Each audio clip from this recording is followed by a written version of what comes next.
अब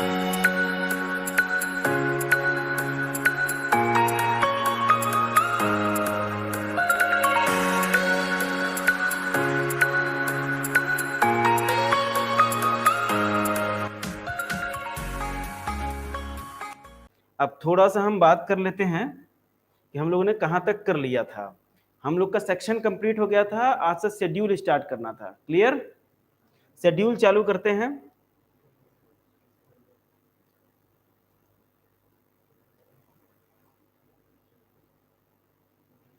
आइए, आज से शुरू करना था हमको first schedule. First schedule start करना था। फर्स्ट शेड्यूल में पार्ट 1 करेंगे हम लोग। इसमें टोटल कितनी क्लॉज है? 12 क्लॉज हैं। फर्स्ट शेड्यूल में पार्ट 1 करेंगे, टोटल 12 क्लॉज हैं और सबसे बड़ा यही है। सबसे बड़ा यही है। इस ये खत्म, मतलब आपका शेड्यूल का काफी बड़ा पार्ट खत्म हो जाएगा। इसके बाद सिर्फ 1 घंटे की कहानी और बचेगी, 1 से 1.5 घंटे की। तो चलिए स्टार्ट करते हैं। First schedule part 1। First schedule part 1 बात करता है प्रोफेशनल मिसकंडक्ट की in relation to members in practice. ये किसके ऊपर लगता है? मेंबर्स इन प्रैक्टिस के ऊपर लगता है। मेंबर्स इन प्रैक्टिस के ऊपर ये लगता है। और कौन सा मिसकंडक्ट है? ये प्रोफेशनल मिसकंडक्ट है। प्रोफेशनल मिसकंडक्ट है। किसके ऊपर एप्लीकेबल है? मेंबर्स इन प्रैक्टिस के ऊपर। तो सबसे पहले देखते हैं अपने क्लॉज 1। क्लॉज 1 क्या बात करता है? क्लॉज 1 बात करता है allowing use of name to others. Total 12 clause है इसमें। 12 क्लॉज में पहला क्लॉज है allowing use of name to others. तो इसमें एक चीज ध्यान रखिए कि ये जितने भी 12 के 12 क्लॉज हैं फर्स्ट शेड्यूल पार्ट 1 के, उसकी शुरुआत यही होती है।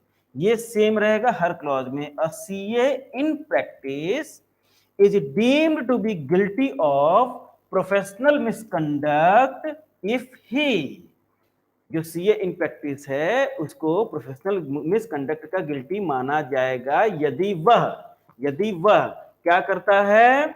अलाउ करता है a person to practice as a CA. मतलब किसी पर्सन को वो अलाउ कर रहा है कि आप एज अ सीए प्रैक्टिस करिए इन हिज नेम और नेम ऑफ हिज फर्म, या तो खुद के नाम से या अपने फर्म के नाम से। किसी भी पर्सन को अलाउ करता है प्रैक्टिस करना अपने नाम से या अपने फर्म के नाम से, तो unless such person is CA in practice and partner और एम्प्लॉय, जब तक कि वो आदमी क्या इसका पार्टनर ना हो। एक तो सीए इन प्रैक्टिस होना चाहिए और इसका पार्टनर या एम्प्लॉय होना चाहिए। तो मतलब समझिए ये सीए साहब हैं, ये है सीए राम। ये क्या बोलते हैं? ये अपने नाम से या अपने फर्म के नाम से, के सज्जनन कंपनी के नाम से किसी पर्सन को अलाउ करते हैं प्रैक्टिस करना। किसी पर्सन को अलाउ करते हैं कि तुम प्रैक्टिस करो, और ये पर्सन ना ही तो सीए है, ठीक है, ना ही इनका पार्टनर है, ना ही इनका एम्प्लॉय है। तो ये इसको बोल सकते हैं कि अब तुम हमारे नाम से प्रैक्टिस करो या मेरी फर्म के नाम से प्रैक्टिस करो, प्रोवाइडेड ये चार्टर्ड अकाउंटेंट इन प्रैक्टिस होना चाहिए, और साथ में या तो पार्टनर हो, इस फर्म में पार्टनर हो या इस फर्म में एम्प्लॉय हो। क्लियर? ये अपना है क्लॉज 1। अगर ये ऐसे पर्सन को अपने नाम से प्रैक्टिस करने के लिए बोलते हैं तो ये प्रोफेशनल मिसकंडक्ट के गिल्टी माने जाएंगे। इस क्लॉज से क्वेश्चंस आते नहीं हैं जनरली। चलिए तो आगे बढ़ते हैं क्लॉज नंबर 2 पे। क्लॉज नंबर 2 क्या बात करता है? क्लॉज नंबर 2 बात करता है sharing of profit to others. ये हेडिंग हमारा बनाया हुआ है, ऐसा कोई भी हेडिंग आपको बुक में नहीं मिलेगा। बुक में आपको ये कंटेंट मिलेगी। तो अब ये क्या बोल रहा है कि एक सीए इन प्रैक्टिस उसको मान लिया जाएगा गिल्टी ऑफ प्रोफेशनल मिसकंडक्ट यदि वह क्या करता है, पे करता है या अलाउ करता है, पे करता है या अलाउ करता है, या एग्री टू पे करता है या अलाउ करता है, एग्री टू पे करता है या अलाउ करता है। तो क्या क्या हुआ, पे करता है या अलाउ करता है, एग्री टू पे करता है या अलाउ करता है, भले ही वो डायरेक्टली करे या इनडायरेक्टली करे। क्या क्या पे और अलाउ, क्या एग्री टू पे और अलाउ कर रहा है, एनी शेयर, कमीशन और ब्रोकरेज। क्या बोल रहा है, शेयर, शेयर मतलब यहाँ शेयर कैपिटल नहीं, शेयर मतलब हिस्सा, यहाँ पे शेयर का मतलब हुआ हिस्सा। तो एनी शेयर, कमीशन या ब्रोकरेज, कहां से, out of profit of his professional work with a person except. अब कुछ पर्सन के नाम दिए हुए हैं, इनको छोड़ के यदि किसी के साथ भी अपनी वो प्रॉफिट शेयरिंग किया, किसी के साथ भी अपनी वो प्रॉफिट शेयरिंग किया, तो वो क्या मान लिया जाएगा, प्रोफेशनल मिसकंडक्ट का गिल्टी मान लिया जाएगा। अब वो कौन पर्सन है, वो कौन से ऐसे पर्सन है जिनके साथ ये प्रॉफिट शेयरिंग कर सकता है। तो सबसे पहला है वो इंस्टीट्यूट का मेंबर हो, इंस्टीट्यूट मतलब institute of chartered accountants of India, institute of chartered accountants of India. दूसरा, उसका पार्टनर भी हो सकता है, उसका पार्टनर भी हो सकता है, अपने पार्टनर के साथ ही प्रॉफिट शेयरिंग कर सकता है। तीसरा तीसरा रिटायर्ड पार्टनर भी हो सकता है। एक तो पहले जो हम पार्टनर की बात किए थे वो एक्टिव पार्टनर की बात किए थे, यहाँ पे किसकी बात कर रहे हैं, रिटायर्ड पार्टनर की बात कर रहे हैं। रिटायर्ड पार्टनर भी हो सकता है, या legal representative of deceased partner, कोई पुराना पार्टनर था इसका जो डिसीज था, कोई पुराना पार्टनर था जो डिसीज था, ठीक, प्रोवाइडेड डीड अलाउ, कोई पुराना पार्टनर जो डिसीज हो गया है, जिसकी डेथ हो गई है, उसका लीगल रिप्रेजेंटेटिव, उसके लीगल रिप्रेजेंटेटिव से भी ये प्रॉफिट शेयर कर सकते हैं, प्रोवाइडेड कि इनका डीड ऐसा बोलता हो। जो उस पार्टनर के साथ, जो पार्टनर डिसीज हो गया उनके साथ जो डीड बनी थी, उसमें अगर ऐसा कुछ लिखा था, उसमें अगर ऐसा कुछ लिखा था, तो इसके साथ भी ये प्रॉफिट शेयरिंग कर सकते हैं। ये थोड़ा सा टेक्निकल है आप, लेकिन आप लोग चूंकि पढ़े होंगे तो समझे होंगे, और नहीं समझे हैं तो कमेंट करके बताइए, मैं इसको थोड़ा इस पे प्रकाश डाल दूंगा। Member of recognised professional bodies, sorry वो जो स्कीम बात कर रहे हैं, सॉरी वो पार्टनरशिप में है, sorry I am very very sorry, वो पार्टनरशिप में है, अपने जो क्लॉज 4 में जाएंगे उसमें। चलिए, तो ये पांचवा है member of recognised professional body, ऐसी प्रोफेशनल बॉडी जो रिकॉग्नाइज्ड की गई है सेंट्रल गवर्नमेंट के द्वारा, किस रेगुलेशन में, 53A में रिकॉग्नाइज्ड की गई है, जैसे institute of company secretary of India, institute of cost and works accountant of India, bar council, ठीक, ये IIA इंजीनियरिंग इंस्टीट्यूट, एक्चुरीज का इंस्टीट्यूट इन इंडिया, ओके। तो इन प्रोफेशनल बॉडीज जो रिकॉग्नाइज्ड है, उनके यदि मेंबर हैं तो उनके साथ भी हम प्रॉफिट शेयरिंग कर सकते हैं, उनके साथ भी हम प्रॉफिट शेयरिंग कर सकते हैं। क्लियर है, समझ में आ रहा है? कमेंट करके बताइए फटाफट, लाइक ठोकिए।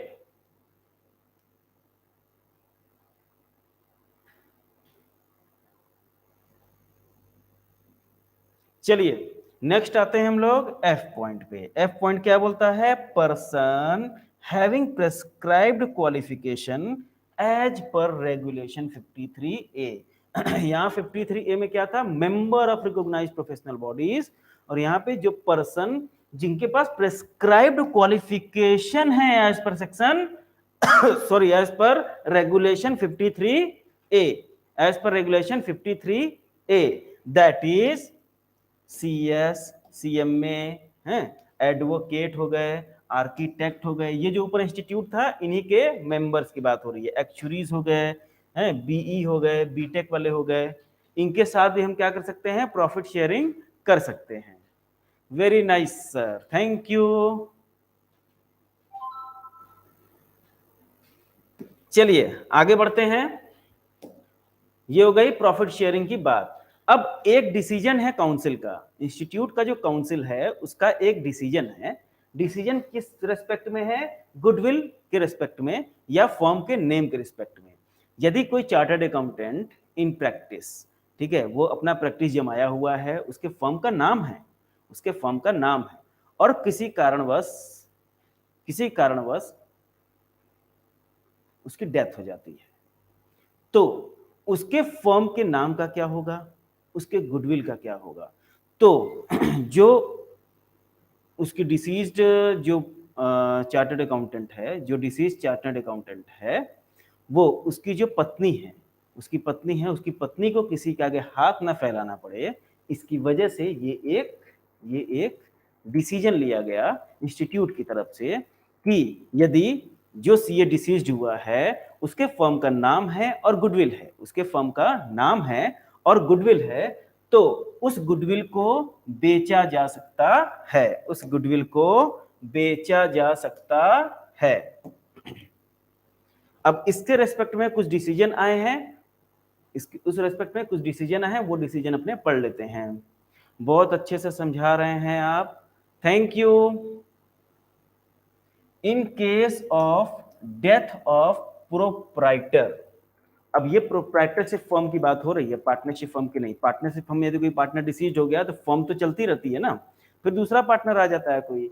यहाँ पे प्रोप्राइटरशिप फर्म की बात हो रही है। यदि प्रोप्राइटर की डेथ हो गई और जहां पे कोई डिस्प्यूट नहीं है उसके लीगल रिप्रेजेंटेटिव के लिए, उसके लीगल रिप्रेजेंटेटिव में कोई भी डिस्प्यूट नहीं है, तो a CA is entitled to buy the firm name. तो जो दूसरा सीए है वो उसके फर्म के नाम को खरीद सकता है। किसके फर्म के नाम को, जो डिसीज्ड प्रोप्राइटर था उसके फर्म को। कब खरीद सकता है, 1 साल के अंदर अंदर, from the date of death of such proprietor. इस प्रोप्राइटर के डेथ होने के बाद से 1 साल के अंदर अंदर उसके फर्म को नाम को किसी और सीए के द्वारा खरीदा जा सकता है। अब ये उस समय की बात है जब डिस्प्यूट नहीं है, लेकिन यदि डिस्प्यूट हुआ तो in case of any dispute among legal representative, तो जो सीए है वो कब इंटाइटल्ड होगा to buy the firm name from legal representative, कब होगा, within 1 year from the date of settlement of dispute, from the date of settlement of dispute. Okay, तो dispute के सेटलमेंट की डेट से लेके 1 साल के अंदर अंदर, जब डिस्प्यूट का सेटलमेंट हो गया उसके बाद से 1 साल के अंदर अंदर फिर वो अपने फर्म के नाम को परचेज कर सकता है फ्रॉम द लीगल रिप्रेजेंटेटिव। तो ये अगर डिस्प्यूट नहीं है तो ये, यदि डिस्प्यूट है तो। Note, consideration should be determined in lump sum, though it may be paid in installment। ये क्या बोल रहा है कि जो कंसिडरेशन वाली बात हो रही है ना, जो हम गुडविल का पैसा देंगे, फर्म का नाम जो परचेज करेंगे उसका पैसा देंगे, उसका पैसा एक बार में लंप सम में डिसाइड होगा, उसका पैसा एक बार में डिसाइड होगा, इंस्टॉलमेंट में डिसाइड नहीं होगा। टीचर हो तो ऐसा, थैंक यू। लमसम डिसाइड होगा, उसका पैसा क्या होगा, लमसम डिसाइड होगा, लेकिन इसको पेड इंस्टॉलमेंट में किया जा सकता है। इंस्टॉलमेंट में पेड करना अलाउड है, इंस्टॉलमेंट में बेचना अलाउड नहीं है। कि लीगल रिप्रेजेंटेटिव ये बोले कि नहीं नहीं हम आपको फॉर्म का नाम तब देंगे जब हमको 50,000 रुपए हर महीने देंगे, ऐसा नहीं होगा। कंसिडरेशन लमसम में डिसाइड होगा कि हाँ भाई इतना रुपया देना है। हाँ, अब उतना रुपया डिसाइड हो गया, अब उसको इंस्टॉलमेंट में पेड किया जा सकता है। तो वही चीज यहाँ लिखा है कि कंसिडरेशन जो डिटरमाइन होगा वो लमसम में होगा, हालांकि उसको पेड जो है वो इंस्टॉलमेंट में किया जा सकता है। क्लियर?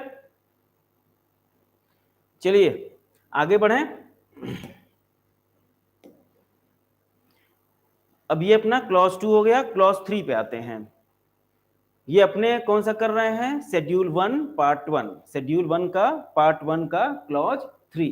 अब क्लॉज 3 क्या बोलता है, sharing of profit of others.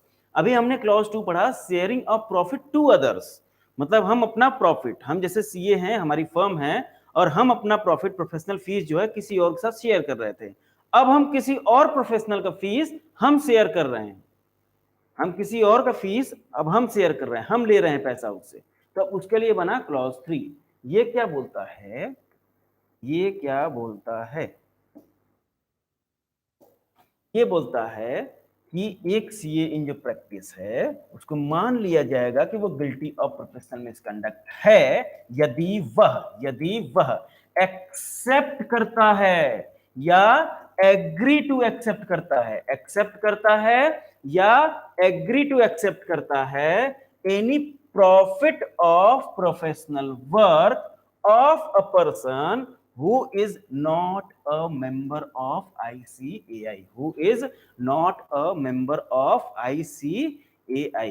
भाई ऐसे आदमी से आप एक्सेप्ट या एग्री टू एक्सेप्ट कर रहे हैं any profit of professional work जो इंस्टीट्यूट का मेंबर ही नहीं है, जो इंस्टीट्यूट का मेंबर ही नहीं है। This restriction is not apply to, this restriction is not apply to. अब ये रेस्ट्रिक्शन किसके ऊपर नहीं लगेगा, देखिए, एक तो अगर वो मेंबर ऑफ आईसीएआई नहीं है, इंस्टीट्यूट का मेंबर नहीं है, तो उससे आप उसका प्रोफेशनल वर्क का जो प्रॉफिट है वो आप एक्सेप्ट या एग्री टू एक्सेप्ट नहीं कर सकते हैं अगर वो मेंबर ऑफ आईसीआई नहीं है। तो सबसे पहला एक्सेप्शन हो गया कि मेंबर ऑफ आईसीआई से तो हम कर ही सकते हैं, मेंबर ऑफ आईसीएआई से तो हम कर ही सकते हैं, लेकिन अब कुछ लोग और भी हैं जिनसे हम प्रॉफिट शेयरिंग की बातें कर सकते हैं, जिनसे हम प्रॉफिट शेयरिंग की बातें कर सकते हैं। वो कौन कौन से पर्सन हैं, वही पर्सन है जो अभी हम लोगों को पढ़ा था, person having prescribed qualification under 53A, ठीक, और member of recognised professional bodies under regulation 53A। अभी हम लोगों ने क्लॉज 3 में इसको समझा, क्लॉज 4 में भी यही लोग हैं, ये दो लोग हैं, ये दो लोगों के प्रॉफिट को भी एक सीए इन प्रैक्टिस शेयर कर सकता है बिना कोई दिक्कत परेशानी के। क्लियर, चलिए आगे बढ़ते हैं। क्लॉज नंबर 4 पे आते हैं, ये पार्टनरशिप की बात करता है। हाँ, अब इसमें वो आएगी जो हमने गलती से क्लॉज 3 में बोल दिया था, इसमें वो चीजें आएंगी। अब समझिए बात को, ये बोल रहा है क्लॉज 4 क्या बोलता है, क्लॉज 4 बोलता है पार्टनरशिप के बारे में। क्या बोलता है, पार्टनरशिप के बारे में बोलता है कि पार्टनरशिप आप किसके किसके साथ कर सकते हैं, पार्टनरशिप आप किसके किसके साथ कर सकते हैं। तो ये बोल रहा है एक सीए इन प्रैक्टिस जो होता है उसको मान लिया जाएगा कि वो गिल्टी ऑफ प्रोफेशनल मिसकंडक्ट है यदि वह क्या करता है, पार्टनरशिप में जाता है, इंटर इनटू पार्टनरशिप, चाहे वो इंडिया में पार्टनरशिप करे चाहे इंडिया के बाहर करे, चाहे वो इंडिया में पार्टनरशिप करे चाहे इंडिया के बाहर करे, किसके साथ करे, with a person other then following, with a person other then following, किसके साथ करेगा, with a person other then following, मतलब इनके अलावा जो नीचे नाम दिए हुए हैं इनके अलावा यदि किसी और के साथ पार्टनरशिप करता है तो गिल्टी ऑफ प्रोफेशनल मिसकंडक्ट माना जाएगा। मतलब अगर नीचे जो नाम दिए हुए हैं, अभी हम लोग एबीसीडी जो पढ़ेंगे, तो उनके अलावा मतलब उनके साथ पार्टनरशिप कर सकता है, इनके अलावा किसी के साथ नहीं कर सकता है, इनके अलावा किसी के साथ नहीं कर सकता है। क्या नहीं कर सकता है, क्या नहीं कर सकता है, पार्टनरशिप। क्लियर, चलिए आगे बढ़ते हैं। तो ये कौन से पर्सन हैं, सबसे पहले है member of recognised professional bodies.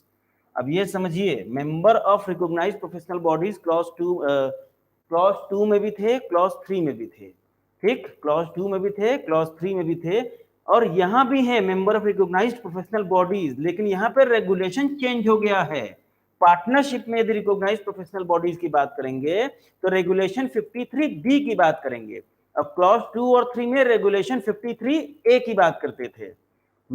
ये वर्डिंग सेम है, member of recognised professional bodies, ये शब्द एकदम सेम है, लेकिन बस रेगुलेशन चेंज है, ठीक। जो प्रॉफिट शेयरिंग की बात हो रही थी उसमें जो member of recognised professional bodies होंगे वो रेगुलेशन 53A के हिसाब से होंगे, और जहां पार्टनरशिप की बात आएगी वहां 53B के हिसाब से होंगे। अब दूसरा, सीए इन प्रैक्टिस से भी ये पार्टनरशिप कर सकता है, सीए इन प्रैक्टिस से भी ये पार्टनरशिप कर सकता है। क्लियर?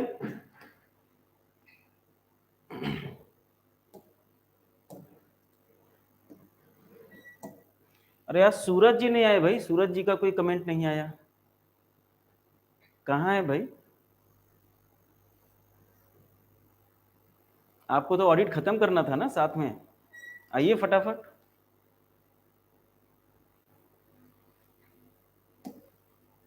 चलिए कोई बात नहीं, सी पॉइंट देखते हैं। सी पॉइंट क्या, अब और किसके साथ पार्टनरशिप हो सकती है?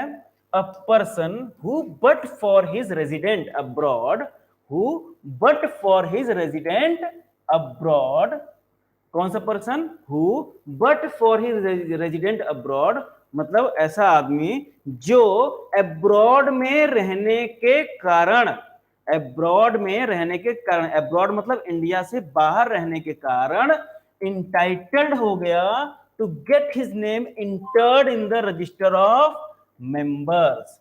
चूंकि ऐसा अब कोई व्यवस्था नहीं है, ये पहले ऐसी व्यवस्था थी जब इंस्टीट्यूट नई नई बनी थी, तो उसमें एक उसमें प्रोविजन चला था कि जो बीकॉम क्वालिफाइड हैं या जो पर्टिकुलर जो कोर्स किए हुए हैं उनको उनको क्या कर सकते, हम लोग क्या कर सकते थे, मेंबर ऑफ जो ये रजिस्टर ऑफ मेंबर है इंस्टीट्यूट का, रजिस्टर ऑफ मेंबर है इंस्टीट्यूट का, उसमें हम उनका नाम लिख देते थे और उनको सीए बना देते थे। ऐसा कुछ था पहले, लेकिन अब ऐसा कुछ नहीं है। तो ऐसा आदमी जो रहता बाहर है लेकिन अगर इंडिया में रहता तो उसका नाम रजिस्टर ऑफ मेंबर में होता एज पर प्रायर क्वालिफिकेशन, लेकिन अब ऐसा कुछ नहीं। तो ऐसे आदमी के साथ भी, ऐसे आदमी के साथ भी हम पार्टनरशिप कर सकते हैं, हालांकि ये आदमी अब कोई मिलेगा नहीं आपको। चलिए नेक्स्ट क्या है, D, person whose qualification are being recognised by CG और काउंसिल अंडर रेगुलेशन 53A। अब यहाँ पर्सन 53A वाले आ गए, कौन पर्सन आ गए? 53A वाले आ गए। क्लियर? चलिए आगे बढ़ते हैं। अब आगे आते हैं क्लॉज नंबर 5 पे। अपना क्या हो गया? सबसे पहला जो अपना नाम हम यूज करने को दे रहे थे किसी को, दूसरा हम अपना प्रॉफिट किसी और को दे रहे थे, तीसरा हम किसी और का प्रॉफिट खुद ले रहे थे, चौथा हम पार्टनरशिप कर रहे थे। अब आते हैं पांचवा पे। पांचवा क्या बोलता है? Securing securing professional work, securing professional work through, securing professional work through, professional work secure कर रहा है किसके थ्रू? सर्विसेज ऑफ अदर, किसी और की सर्विसेज लेके ये अपना काम ले रहा है, ये अपना काम ले रहा है, मतलब इसके पास जो काम आ रहा है किसी और की सर्विसेज की वजह से आ रही है। क्लियर? तो अब देखिए इसमें क्या लिखा है ये पढ़ते हैं कि अ सीए इन प्रैक्टिस क्या होगा? Deemed to be guilty of professional misconduct माना जाएगा यदि वह, यदि वह क्या करता है? सिक्योर करता है। क्या सिक्योर करता है? Any professional business, any professional business किसके थ्रू? किसके through? Through the services of a person, services of a person other than his employ or partner subject to clause 6 and clause 7 और। पहले इसको समझ लेते हैं फिर और में नीचे आएंगे, पहले इसको समझ लेते हैं, क्योंकि देखिए हमारा ये महा रिवीजन बैच है तो इसमें हम थोड़ा सा स्लो चलेंगे, हम समझाते हुए भी चलेंगे, जहां चीजें टिपिकल हैं उसको हम समझाते हुए भी चलेंगे। तो ये एकदम फास्ट वाला रिवीजन नहीं है कि बस आप फटाफट 10-12 घंटे में रिवीजन करके एकदम बस काम खत्म, ना ना, वो रिवीजन करने का कोई फायदा ही नहीं होता है। रिवीजन मतलब ठीक है कुछ चीजें आदमी भूल भी जाता है, जो बच्चे जुलाई में एग्जाम दिए होंगे, जुलाई में एग्जाम दिए उनको 2 महीना हो गया, 2-2.5 महीने से ऊपर हो गया, सब कुछ भूल गए होंगे, तो थोड़ा सा डिटेल रिवीजन से सारी चीजें याद आ जाती हैं, इस वजह से थोड़ा सा हम स्लो ही रहेंगे इस रिवीजन बैच में। ठीक, कोई दिक्कत नहीं है, इसको समझते हैं। ये क्या बोलता है कि सीए इन प्रैक्टिस को मान लिया जाएगा कि गिल्टी ऑफ प्रोफेशनल मिसकंडक्ट है यदि वह काम लेता है, काम लेता है, काम मांगता है, या ऐसे बोल सकते हैं काम मांगता है। किससे मांगता है? अपने एम्प्लॉय और पार्टनर को छोड़ के बाकी किसी आदमी से। अपने एम्प्लॉय या अपने पार्टनर को छोड़ के अगर तुम किसी और से काम मांगोगे तो गिल्टी ऑफ प्रोफेशनल मिसकंडक्ट हो जाओगे, गिल्टी ऑफ प्रोफेशनल मिसकंडक्ट हो जाओगे। क्लियर? क्लियर? अब ये तो हुआ, इसमें एक शब्द और लिखा है, इसमें एक शब्द और लिखा है, subject to clause 6 and 7। Subject to clause 6 and 7 क्या है ये? अभी हम लोग इसकी बात पढ़ेंगे। क्लॉज नंबर 6 और क्लॉज नंबर 7, उसमें सॉलिसिटेशन मतलब काम मांगने के कई तरीके दिखाए गए हैं कि आप इस तरीके से काम मांग सकते हैं, इस तरीके से अपना एडवर्टाइज कर सकते हैं। तो वो तरीका अलाउ है, वो तरीका अलाउ है। उस तरीके को छोड़ के बाकी यदि आप अपने एम्प्लॉय या पार्टनर के अलावा किसी और से काम मांगते हैं तो आप क्या माने जाएंगे? Guilty of professional misconduct under clause 5 of part 1 to schedule 1। ठीक है, चलिए समझ में आ रहा है ना? चलिए, और अब इसके अलावा और क्या हुआ? सिक्योर करता है एनी प्रोफेशनल बिजनेस, सिक्योर करता है any professional business through the means which are not open to a chartered accountant, which are not open to a chartered accountant। अब वो इस तरीके से काम अपना सिक्योर कर रहा है, इस तरीके से काम सिक्योर कर रहा है जो तरीका चार्टर्ड अकाउंटेंट के लिए खुला हुआ नहीं है, जो चार्टर्ड अकाउंटेंट को अलाउ नहीं है, वो तरीका अपना के अगर वो वर्क सिक्योर करता है तो भी वो गिल्टी ऑफ प्रोफेशनल मिसकंडक्ट माना जाएगा। अब इसमें एक नोट है, लिखा है securing work through any arrangement permitted under clause 2, 3 and 4 of part 1 of first schedule is allowed। तो क्या बात कर रहा है? 2, 3 और 4 की बात कर रहा था। 2 मतलब हम प्रॉफिट शेयर कर रहे थे, 3 मतलब हम किसी का प्रॉफिट हम खुद शेयर कर रहे थे। ठीक, मतलब 2 में हम दे रहे थे, 3 में हम ले रहे थे और 4 में हम पार्टनरशिप करते थे। जो पर्सन की वहां बात हुई थी, जिसके साथ हम प्रॉफिट अपना शेयर कर सकते हैं, जिसका प्रॉफिट हम शेयर कर सकते हैं, जिसके साथ पार्टनरशिप कर सकते हैं, उनके थ्रू हम काम तो ले ही सकते हैं, उनके थ्रू हम काम तो ले ही सकते हैं। वही ये चीज लिखा हुआ है नोट में। क्लियर?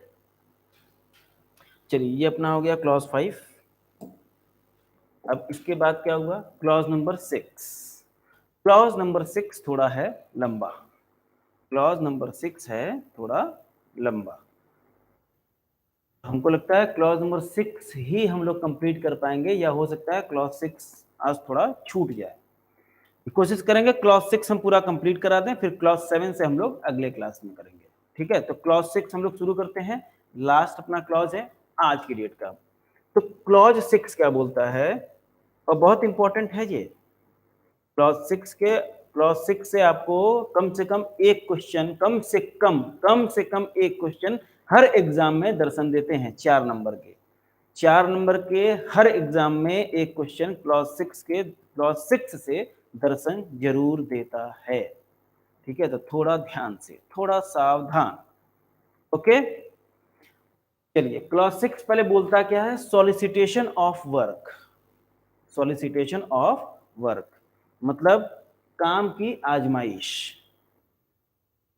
हिंदी में इसका यही मतलब हुआ।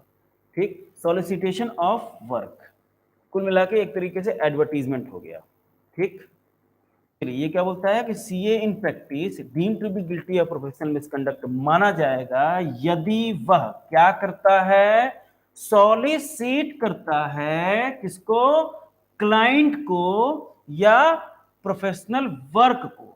सॉलिसिट करता है क्लाइंट को, सॉलिसिट करता है किसको, क्लाइंट को या प्रोफेशनल वर्क को, भले ही वो डायरेक्टली करता है या इनडायरेक्टली करता है।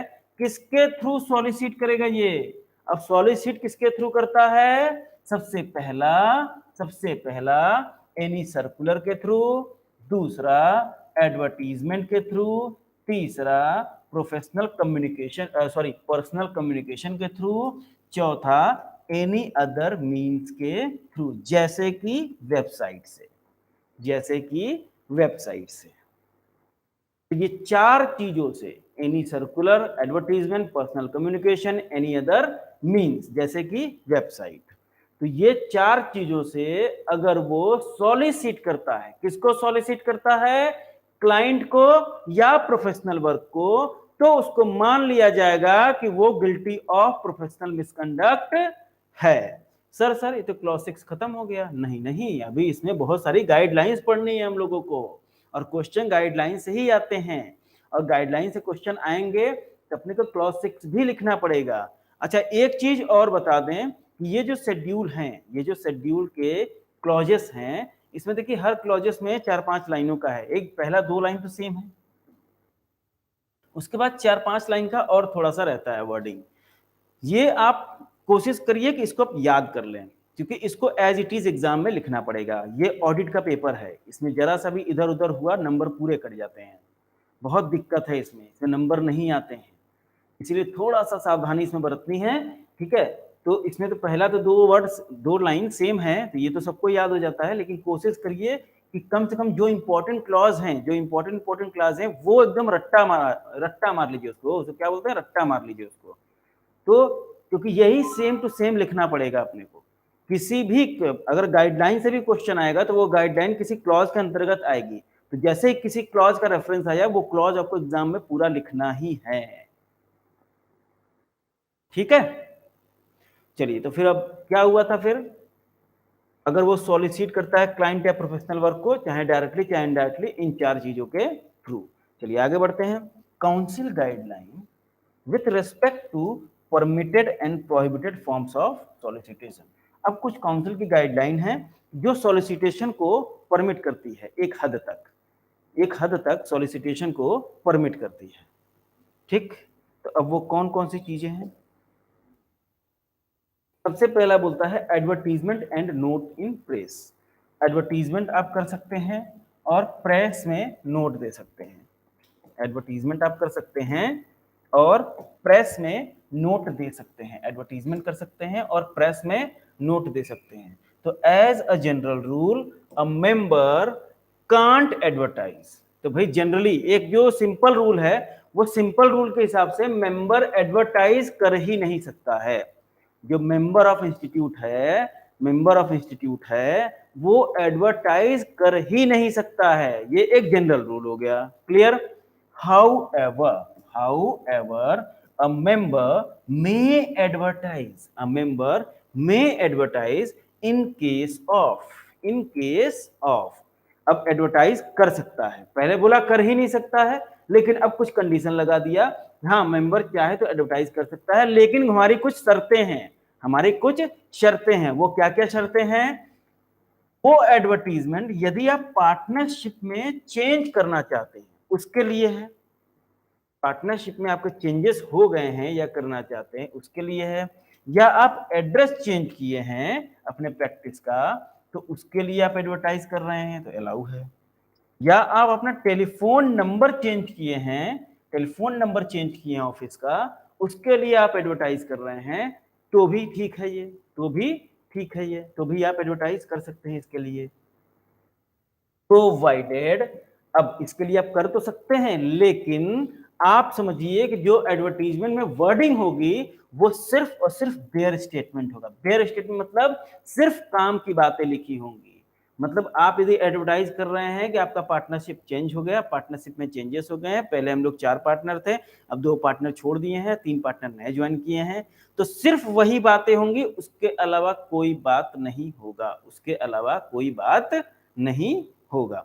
Provided it contains a bare statement of fact and area of distribution and number of insertion in newspaper should be limited। मतलब जो न्यूज़पेपर में आप ऐड दे रहे हैं उसका एरिया आप लिमिटेड रखेंगे और नंबर ऑफ इंसर्शन मतलब जो जगह होगी जगह को भी आप लिमिटेड ही रखेंगे। तो ये कुछ शर्तें हैं, ठीक है। तो इन तीन चीजों के लिए इन शर्तों को ध्यान में रखते हुए एडवर्टीजमेंट किया जा सकता है। ठीक, चलिए आगे बढ़ते हैं।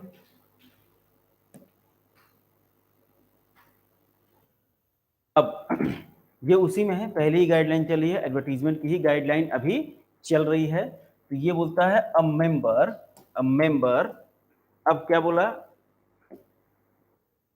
परमिटेड, मतलब इसको परमिट किया गया है to give classified advertisement. Classified advertisement भी परमिट किया गया है। क्या किया गया है? क्लासिफाइड एडवर्टीजमेंट भी परमिट किया गया है। लेकिन वो क्लासिफाइड एडवर्टीजमेंट कहां पे परमिट किया गया है? जर्नल ऑफ आईसीएआई और न्यूज लेटर ऑफ आईसीएआई में। किसमें? जर्नल ऑफ आईसीएआई में और न्यूज लेटर ऑफ आईसीएआई में। और किस चीज के लिए आप क्लासिफाइड एडवर्टीजमेंट दे सकते हैं? किस चीज के लिए आप क्लासिफाइड एडवर्टीजमेंट दे सकते हैं? शेयर करने के लिए। क्या शेयर करने के लिए? अपना प्रोफेशनल वर्क शेयर करने के लिए, या आप खोज रहे हैं, या इस चीज के लिए भी दे सकते हैं क्लासिफाइड एडवर्टीजमेंट कि आप सीकिंग आप खोज रहे हैं। क्या खोज रहे हैं? पार्टनरशिप खोज रहे हैं, पार्टनर खोज रहे हैं, या सैलरीड एम्प्लॉयमेंट खोज रहे हैं, या सैलरीड एम्प्लॉयमेंट खोज रहे हैं। तो पार्टनरशिप के लिए और सैलरीड एम्प्लॉयमेंट के लिए भी आप क्लासिफाइड एडवर्टीजमेंट दे सकते हैं। कहां दे सकते हैं? जर्नल ऑफ आईसीएआई में और न्यूज लेटर ऑफ आईसीएआई में। प्रोवाइडेड अब ये कर तो सकते हैं, लेकिन उसमें वो क्लासिफाइड एडवर्टीजमेंट जो होगा उसमें सिर्फ यही होंगे, सिर्फ यही चीजें होंगी, इसके अलावा कुछ भी नहीं होगा। उसके अलावा कुछ भी नहीं होगा। क्या होगा? सीए का नाम, उसका पता, उसका टेलीफोन नंबर, उसका फैक्स, ईमेल एड्रेस। और ये एक नया आया है पिछले अटेम्प्ट में, ये एक नया आया है पिछले अटेम्प्ट में, जो क्या था? अमेंडमेंट था। ये एक नया आया है कि आप क्लासिफाइड एडवर्टीजमेंट में अपना सोशल नेटवर्किंग जो साइट है, जो सोशल नेटवर्किंग साइट का एड्रेस है, वो भी आप दे सकते हैं, वो भी आप दे सकते हैं। ठीक, social networking site of member का एड्रेस भी दिया जा सकता है। किसमें? क्लासिफाइड एडवर्टीजमेंट में। और क्लासिफाइड एडवर्टीजमेंट कहां जाएगी? या तो इंस्टीट्यूट के जर्नल में जाएगी या इंस्टीट्यूट के न्यूज लेटर में जाएगी, और कहीं नहीं दे सकते हैं। आप दैनिक जागरण अखबार में आप क्लासिफाइड एडवर्टीजमेंट नहीं कर सकते हैं।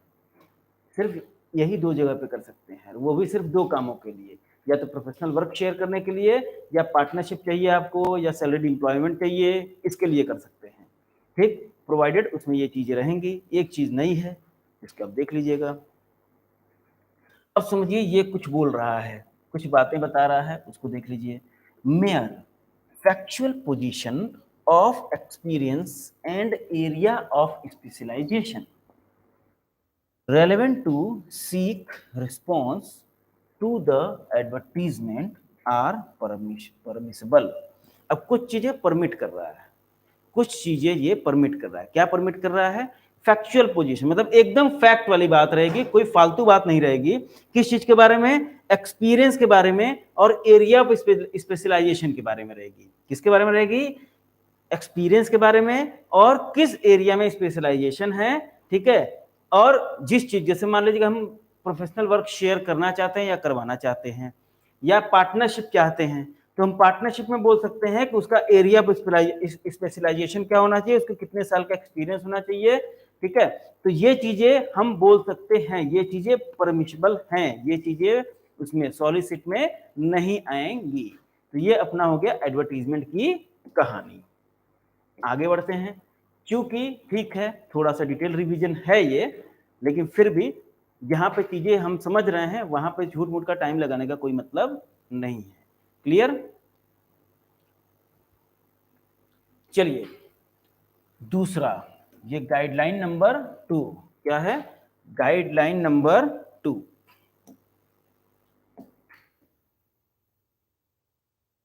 गाइडलाइन नंबर 2 क्या बोलता है? इम्पेनलमेंट फॉर अलॉटमेंट ऑफ ऑडिट और प्रोफेशनल वर्क। ऑडिट या प्रोफेशनल वर्क के अलॉटमेंट के लिए इम्पैनल करवाते हैं सीए लोग, अपने आप का इम्पैनलमेंट कराते हैं। आप लोग ऑफिस में जो आर्टिकलशिप कर रहे होंगे या कर चुके होंगे, उनको पता होगा कि इम्पैनलमेंट का फॉर्म भरा जाता है। जैसे बैंकों की जो ऑडिट मिलती है उसके लिए इम्पैनलमेंट का फॉर्म भरा जाता है। जैसे कंकरेंट ऑडिट के लिए इम्पैनलमेंट का फॉर्म आता है, स्टैट्यूटरी ऑडिट के लिए इम्पैनलमेंट का फॉर्म आता है, स्टॉक ऑडिट के लिए आता है, रेवेन्यू ऑडिट के लिए आता है। इन सब ऑडिट के लिए इम्पैनलमेंट का फॉर्म भरा जाता है। जो लोग ऑफिस में काम कर चुके हैं उनको पता है, या जो कर रहे हैं वो देखते होंगे ये चीजें। ठीक, तो ये इम्पैनलमेंट कराया जाता है ऑडिट या प्रोफेशनल वर्क के लिए। तो अब इसमें क्या चीज और किस हद तक अलाउ है वो चीजें जरा देख लेते हैं। इसमें लिखा है a member is free to request. तो ऊपर कोई बाउंडेशन नहीं, फ्री मतलब फ्री में नहीं, फ्री मतलब फ्री में नहीं, मतलब इसके ऊपर कोई बाउंडेशन नहीं है। फ्री टू रिक्वेस्ट मतलब ये आजाद है। यहां फ्री का मतलब हुआ आजाद है। The member is free to request क्या, to place his name on the panel in respect of organization where panel of CA exist। ऐसी ऑर्गेनाइजेशन जहां CA का पैनल एग्जिस्ट करता है वहां पे ये एक मेंबर जो है अपना नाम लिस्ट करवा सकता है। इसके लिए कोई दिक्कत वाली बात नहीं होगी। ठीक, provided roving inquiry not allowed. जैसे हम अब फोन करके ये पूछें कि सर क्या आप अपने यहाँ सीए का पैनल रखते हैं? नहीं, ये रोविंग इंक्वायरी हो गई। हाँ, जहां हमको पता है कि वहां सीए का पैनल वो लोग बनाते हैं या रखते हैं, वहां पे हम अपना रिक्वेस्ट दे सकते हैं। लेकिन हम फालतू का किसी को फोन करके पूछेंगे नहीं कि हाँ आपके यहाँ सीए का पैनल है कि नहीं है। क्लियर? तो roving inquiries for existence of such panel is not permitted, is not permitted। तो it is permissible to quote fees on inquiries being received from such organization which maintain such panel, provided printed या xerox copy of scale of fees in reply to such inquiry is not permitted. Sir थोड़ा बहुत समझ में आया, हम भूल गए हैं, याद नहीं आ रहा, कुछ तो था ये। देखिए हम बता रहे हैं, ये बोल रहा है कि रोविंग इंक्वायरी तो एक आप नहीं कर सकते हैं। अच्छा, दूसरा, जहां पे सीए का पैनल एग्जिस्ट करता है वहां पे आप लिस्ट हो गए। लिस्ट होने के बाद अगर वो ऑर्गेनाइजेशन आपसे कुछ फीस के बारे में, फीस कोट करने के बारे में पूछती है, तो वो बोलती है कि नहीं ऐसा है कि हमारे यहाँ स्टैट्यूटरी ऑडिट हम अलॉट करते हैं, हम एक ऑर्गेनाइजेशन है, हम स्टैट्यूटरी ऑडिट सीए लोगों को अलॉट करते हैं, आपने हमारे यहाँ इम्पैनल कर लिया, अब आप अपना फीस बताइए, एक्सपेक्टेशन बताइए। तो वो फीस आप बता सकते हैं। लेकिन अगर वो फीस मांगे तो आप एक वो स्टेटमेंट प्रिंटेड, उसको क्या बोलते हैं, पैम्पलेट नहीं दे सकते हैं। पैम्पलेट नहीं दे सकते हैं कि हाँ भाई ऑडिट का इतना फीस है, टैक्सेशन का इतना फीस, जीएसटी रिटर्न का इतना फीस, इसका इतना फीस, इसका इतना फीस, ये नहीं अलाउ है। जिसका फीस पूछा जा रहा है बस वही बताना है, वही ये पूछ रहा है, बोल रहा है कि प्रिंटेड या xerox copy of scale of fees in reply to such inquiry is not permitted. Clear? समझ में आ रहा है कि नहीं? समझ में आ रहा है कि नहीं?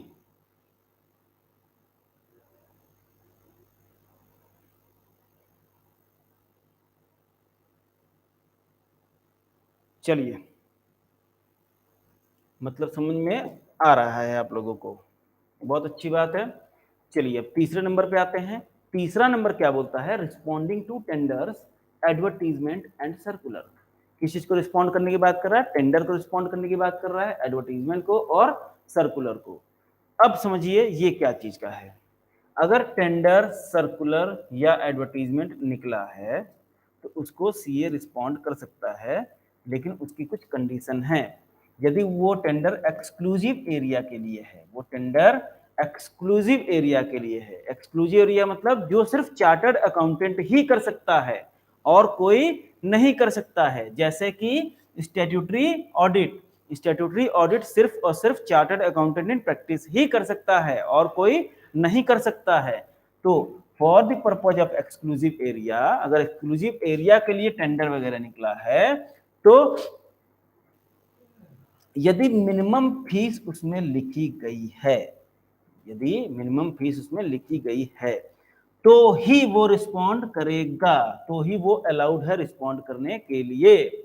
और if minimum fees not prescribed, यदि मिनिमम फीस प्रेस्क्राइब नहीं है तो वो उस टेंडर को अप्लाई नहीं करेगा, वो उस टेंडर को अप्लाई नहीं करेगा।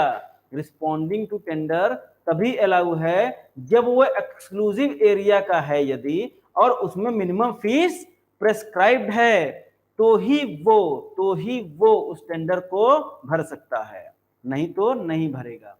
लेकिन अगर नॉन एक्सक्लूसिव एरिया है, जो इसका एरिया नहीं, जो मतलब सिर्फ यही नहीं कर सकता, और लोग भी कर सकते हैं, जैसे इंटरनल ऑडिट।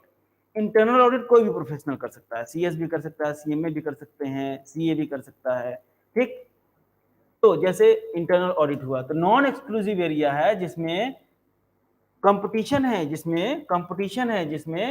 कंपटीशन है, मतलब जिसको सीए ही नहीं, सीए के अलावा भी बहुत लोग कर रहे हैं, तो वहां पे मिनिमम फीस प्रेस्क्राइब्ड हो चाहे नो, भैया भरो भरो भरो भरो, इंस्टीट्यूट बोलती है भरो उस फॉर्म को, जाओ कंपटीशन में हिस्सा लो, कोई दिक्कत नहीं है, काम हाथ से नहीं निकलना चाहिए।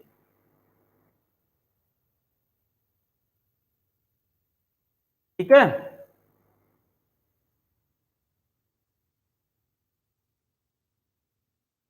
चलिए और क्या हुआ। अर्नेस्ट मनी डिपॉजिट किया जा सकता है टेंडर को रिस्पॉन्ड करते समय, वो क्या है, अलाउ है। टेंडर को रिस्पॉन्ड करते समय यदि आप अर्नेस्ट मनी डिपॉजिट करते हैं तो कोई दिक्कत वाली बात नहीं है, उतना पैसा आप दे सकते हैं, वो अलाउ किया गया है। ठीक है, तो ये अपना हो गया तीसरा number, responding to tenders.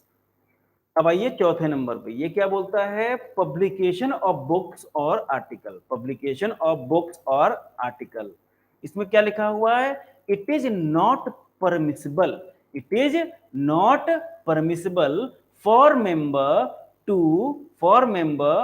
To क्या, mention any professional attainment in books और article, any professional attainment in books और article. However, he may indicate in the book or article the designation chartered accountant as well as the firm name, as well as the firm name। firm name पहले नहीं था, ये नया आया है, ये amendment है, कृपया ध्यान दें विद्यार्थीगण, कृपया ध्यान दें, ये अमेंडमेंट है। ठीक है, जो पिछला अमेंडमेंट पढ़े होंगे जुलाई वाला, उनको पता होगा कि फर्म नेम पहले यहां नहीं होता था। अब समझिए, सर पर ये तो बताइए ये है क्या। अरे भाई, आप अपना बुक किताब छपवा सकते हैं, आर्टिकल छपवा सकते हैं, ये उसकी बात हो रही है। आप अपना किताब छपवा सकते हैं, आर्टिकल छपवा सकते हैं, ठीक।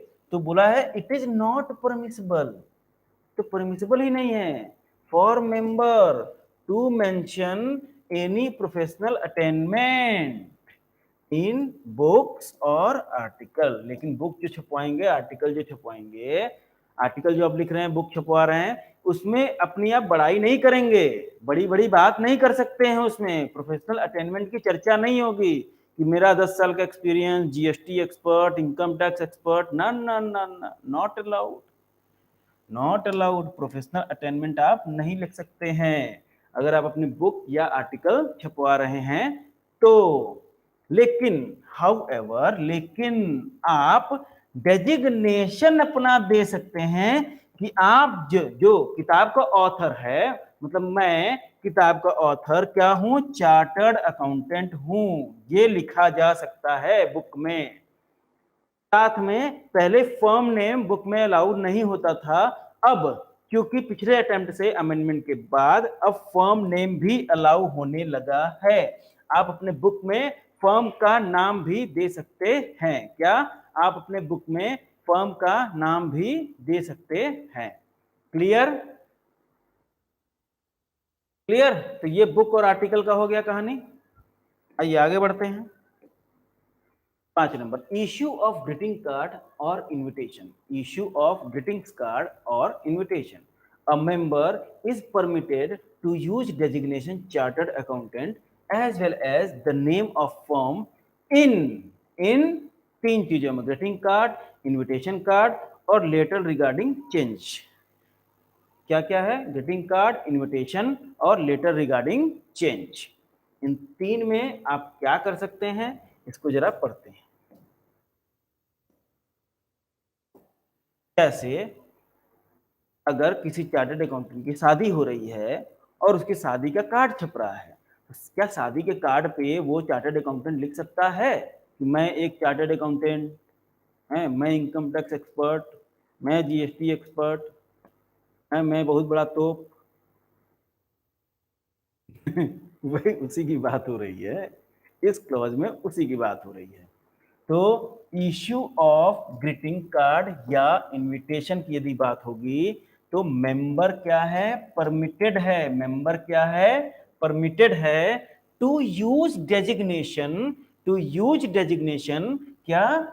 Chartered accountant, to use designation chartered accountant as well as the name of firm, firm का नाम भी। वो ये तो बता ही सकता है कि मैं तोप हूं, लेकिन कहां पे तोप हूं ये भी बता सकता है। मतलब वो चार्टर्ड अकाउंटेंट है, ये तो बता ही सकता है किस फर्म में पार्टनर है, वो फर्म का नाम भी बता सकता है।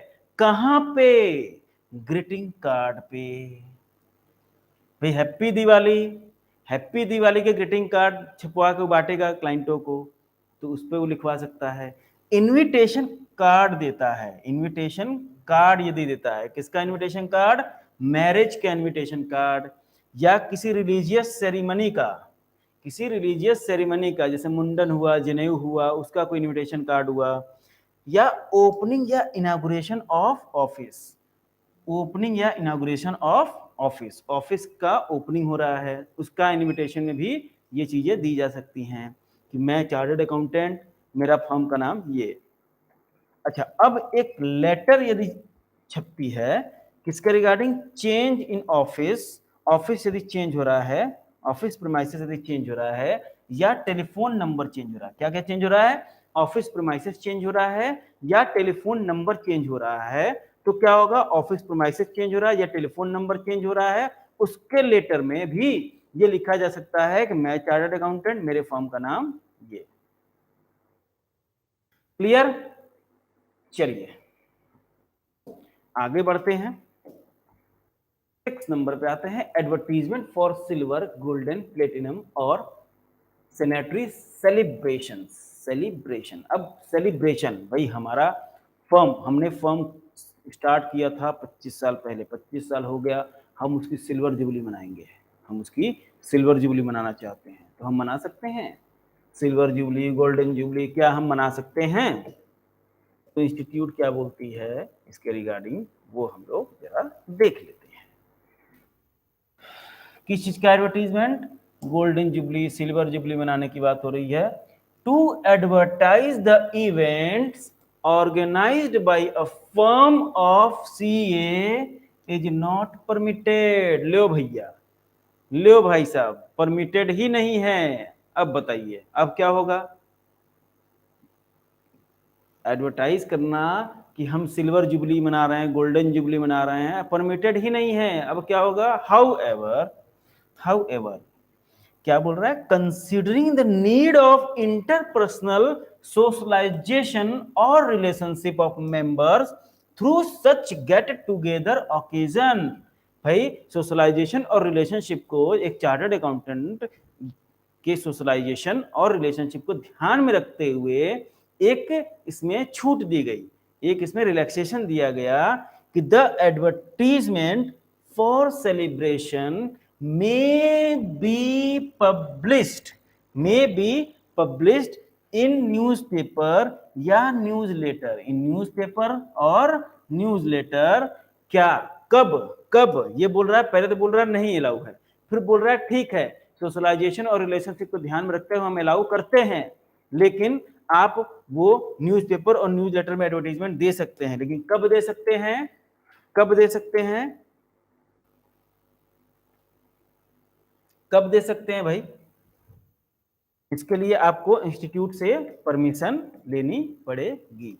आप इंस्टीट्यूट को बताइए, आप इंस्टीट्यूट को बताइए, आप यहां पे लिख लीजिए subject to permission from ICAI। Clear? ये तो चाहिए ना।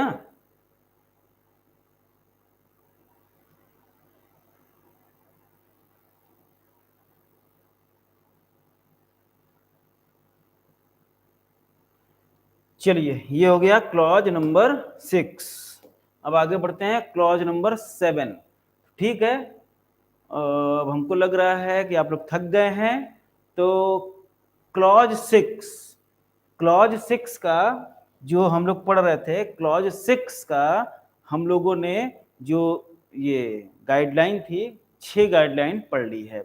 7वीं गाइडलाइन से हम लोग कल से स्टार्ट करेंगे। थोड़ा सा स्पीड स्लो है लेकिन चलेगा, कोई दिक्कत नहीं है, आराम आराम से करना है।